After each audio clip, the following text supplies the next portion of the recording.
What's up, YouTube? This is OG Weasel Urban Conversion, back again with another fire story. I'm in Beaumont, Medium. Getting right into this story. If you're just now tuning in to my channel, hit that like and subscribe button for your boy. I was one of the candidates that got clemency from Obama, and I'm one of the recipients to be at home with his family. Shout out to Obama and his whole staff for his whole administration. For those that's been following me, shout out to y'all, man. It's only gonna get greater later. Follow me. I'm gonna be telling y'all different stories throughout my 20 years of being incarcerated in the feds. It take a lot out me, so I better sit back. Cause these stories, I have to relive them. So it had to put me back in the situation where I was at. And I fought so hard mentally not to be in that mind state or to ever have to go through that ever again. So I'm telling these stories so that I hope it helps some people facing adversity. This a triumph story. This ain't no dude just did 20 years and that's that and he back home. I want to get into a lot of different stories. I want to talk about my history.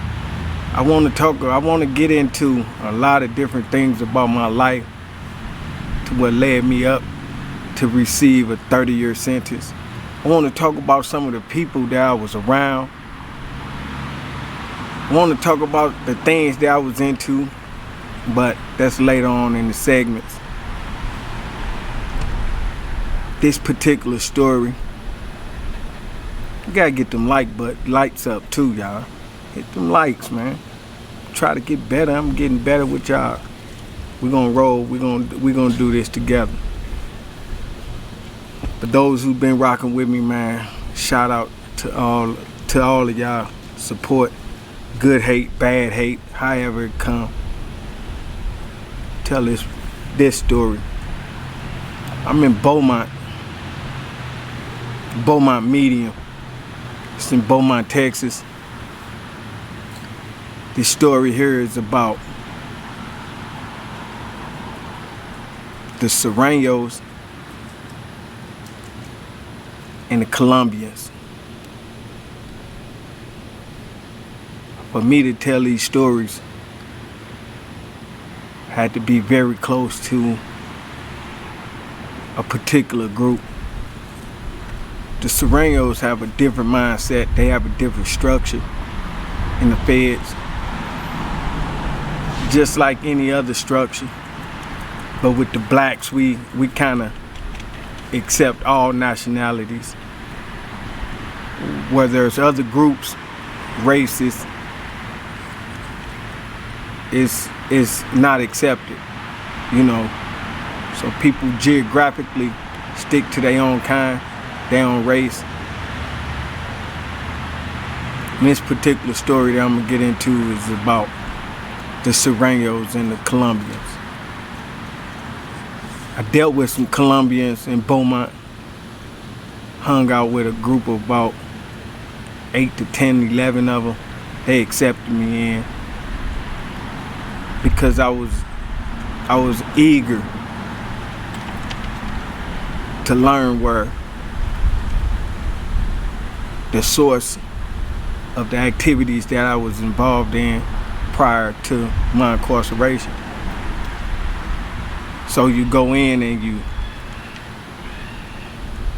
connect with people that you only dreamed of having to connect to, and learning the culture. And they black.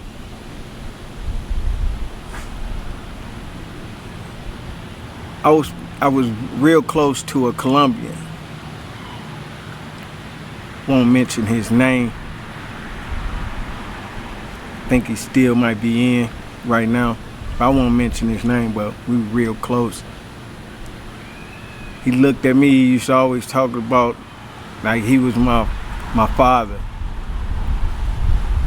Always forcing me to learn how to speak Spanish. Always beating that in my head, like study, study, study. He didn't know too much English, but I would teach him. And when he used to be around a lot of his Colombian friends and they used to come, he was well respected.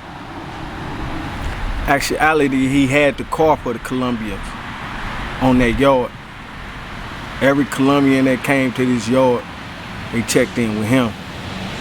He had a life sentence out of Oklahoma. And he had been down a lot more years than me. Maybe he had me probably about maybe 10, 11 years, even that. Probably had me about 15 years, 10 years. So he was older than me. And he used to always act like he was my father. Always beating in my head like, you need to learn how to speak Spanish. You need to learn how to speak Spanish.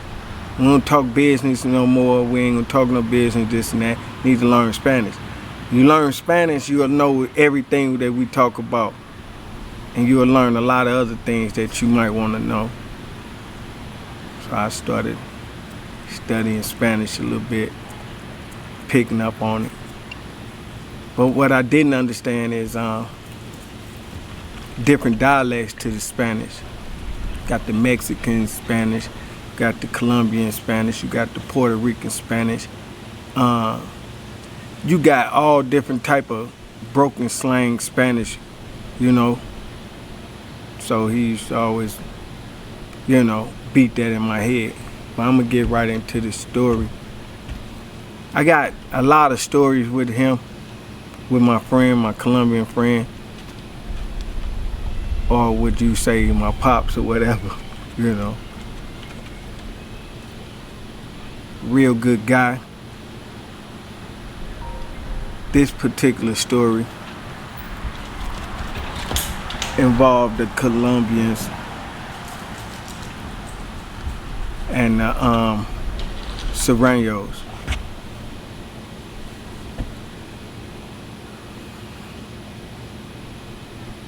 One of his Colombian homeboys came to the compound. I think he had a brother, a twin brother, Montoyas, the Montoya brothers. I think one of my homeboys that came to me one time and told me he had seen the news article on CNN, and they was talking about him and his brother, and they was worth a lot of money, whole lot of money, in the Colombian drug ring or whatever, whatnot.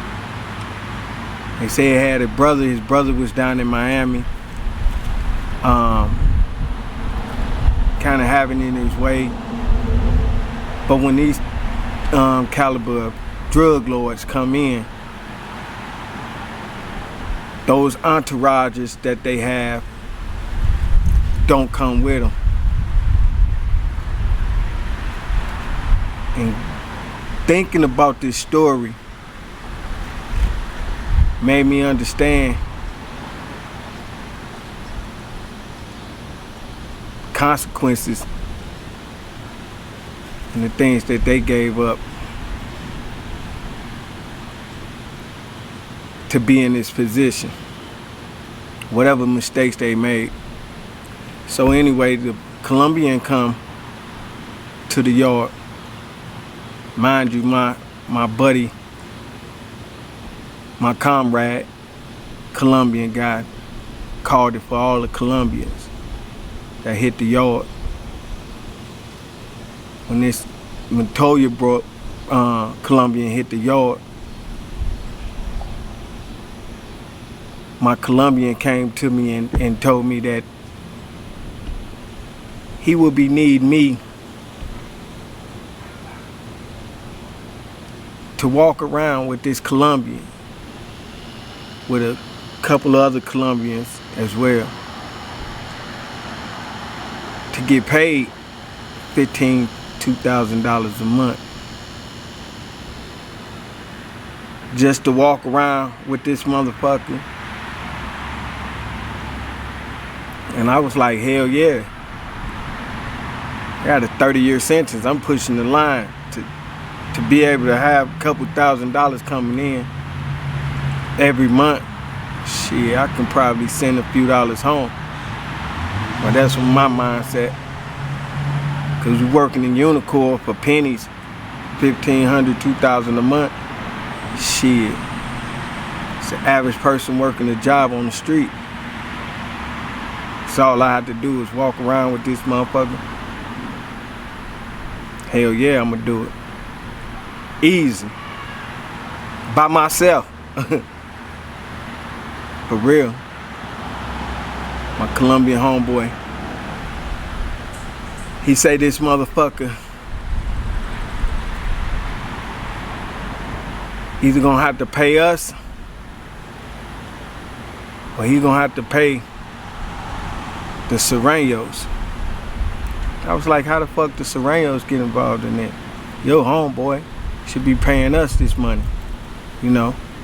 He was like, this motherfucker got so much money, he gonna pay us and them. That's something light. Every month they gonna get a bag and we gonna get us a bag. So I'm like, oh, okay.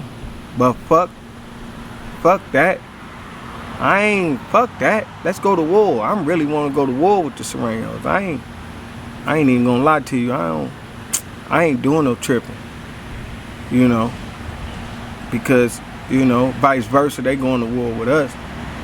So I got that mind state, you know. And a few of the Colombians that I dealt with, I was real close to. Very close to.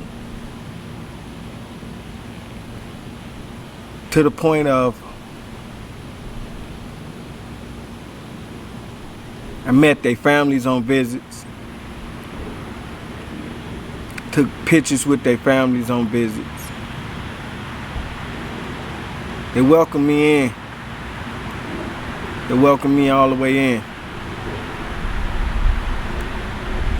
So when this guy Montoya got to the yard, one of the Colombians ratted him out because didn't nobody know who he was. Didn't nobody know who he was.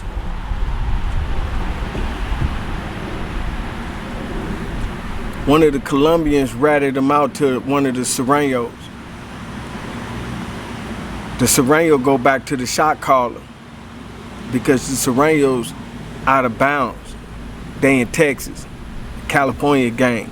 They got them in Texas, and they don't have no income coming in because the Tongo Blast got the yard. Tongo Blast got the wine, the weed, all the drugs. They getting the phones in. They got everything going on, so they got their hands in this jail because they working together and they, you know. So when the surenos come, and it's only a select few, maybe, I don't know, maybe 70, 80 of them or something like that. Now, mind you, they gonna push the line with whatever numbers they got and get off the yard. But the Tongo didn't have no problem with them. So they let them ride.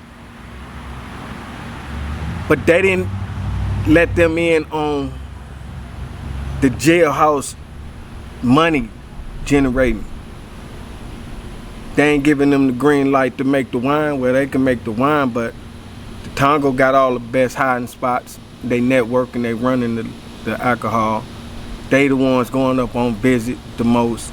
They doing all of this. They, you know, they got their hands on this jail. So pretty much anything you wanted to buy, you pretty much had to go to one of them to get it.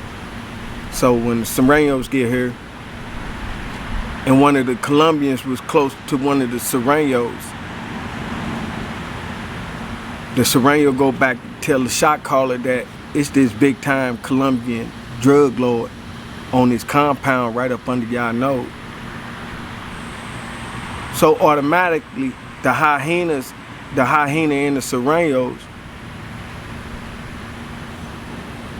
smash the gas and start putting the press down, like demanding a certain amount of money. So when my Colombian comrade come to me and tell me the surenos going to him on the press game, they want some money every month, they gonna protect him, they ain't gonna do nothing, this and that and the third. My initial thing was, fuck that. They ain't pressing no, I welcome the Colombian dude because, my comrade, because of my comrade and his leadership and his position that he in amongst his Colombian friend and brotherhood. And they welcome me. I used to actually go play soccer and shit with them on Sundays and teaching me how to cook their little dish that with the rice and the vegetables and all of that, and doing this and with the seafood. So we used to eat that on Sundays. But back to the story, the surenos go to the Colombian Montoya and tell him, you gonna have to pay us some money every month. We don't got nothing. We from Cali. We ain't got no. The Tongos won't let us in on this, on the jail, on getting some money. So we need some money to live. We don't have no money to go to the store or nothing like that. They ain't letting us get no hustle. So Montoya agreed to it. And he agreed to it. My comrade come to me and say, man, he agreed to it. He gonna pay us and he gonna pay them. Nishu out the gate sent me like $700 because of the store limit, because he was using other people's store limits or whatever, however it go. You know what I'm saying? I initially got my couple payments, but next thing you know, he was getting transferred. They putting him in the hole and all of that. So that story there kind of give me a lesson of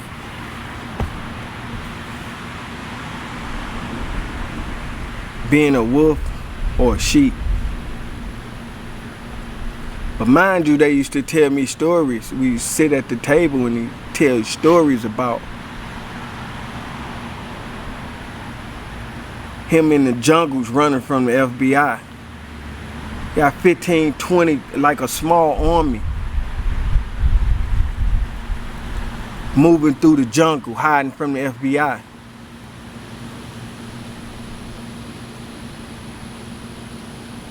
Only thing you see in the movies.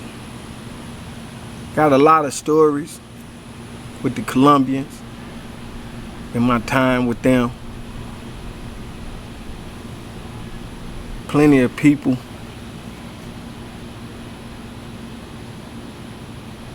I've came across throughout my 20 years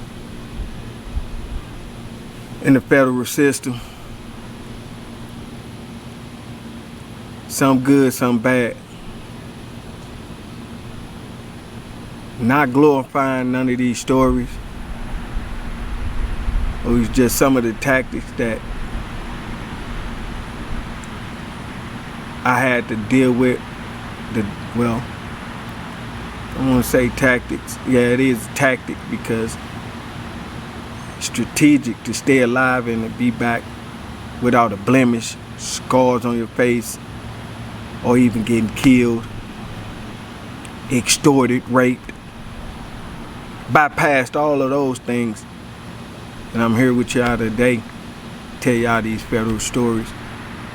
Eventually get into the mind state of how I was feeling during these situations. Because sometimes I was even scared. I was scared at times. And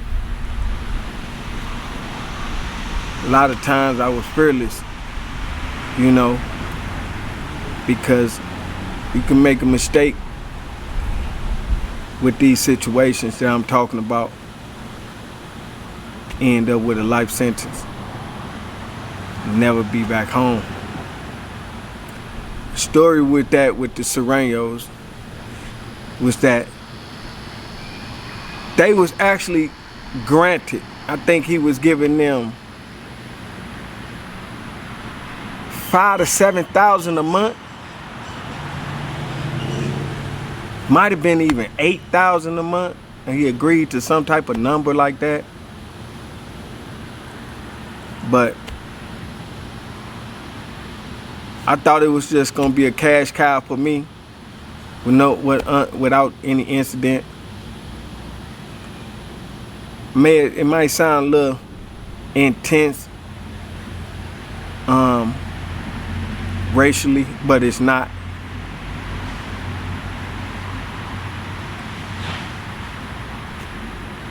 Just prison life and the mentality.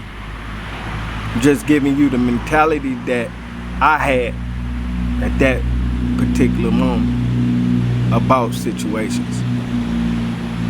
True story. Surenos got paid, we got paid, didn't last long.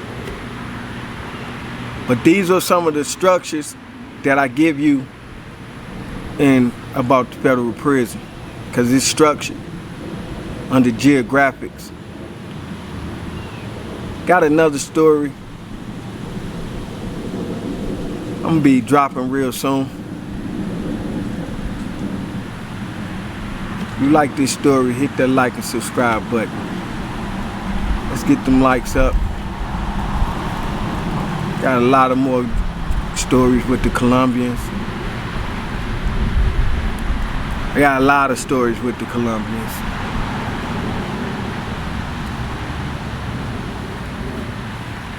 Y'all stay tuned. It's OG Weasel, Urban Conversion.